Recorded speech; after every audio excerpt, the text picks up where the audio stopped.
Hello, this is a video that teaches how to box.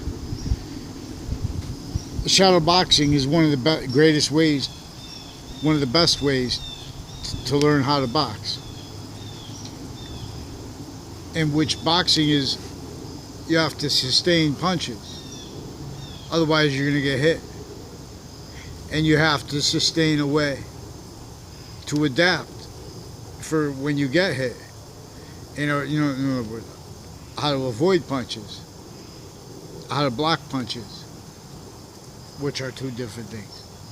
So in other words, shadow boxing, for example, gives you the stamina to fight in the first place.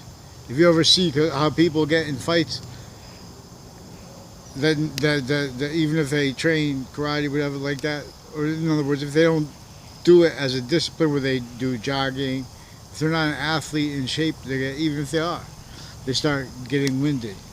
Also because even if they're in shape, they're not used to breathing and punching at the same time. So just first being able to punch when there's no obstructions and just straight is the first thing that's, you should be able to do that. So a lead punch with your lead hand, rather, is usually your weaker hand, and then you have the leverage for your stronger hand to be for the straight punches.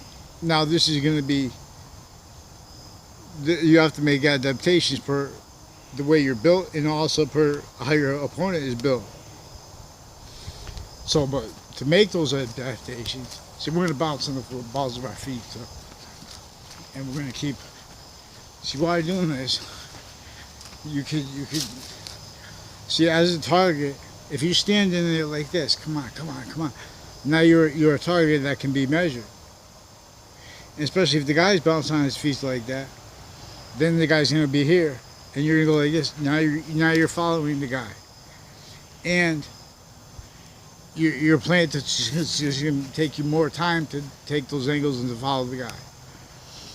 So staying in motion is one of the first things, one of the principles to boxing. One of the ways to do that, you can just keep jabbing. One of the ways you can do that is by shadow boxing.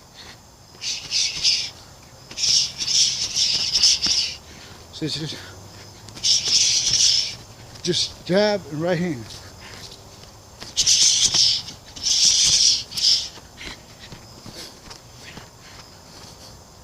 I thank you.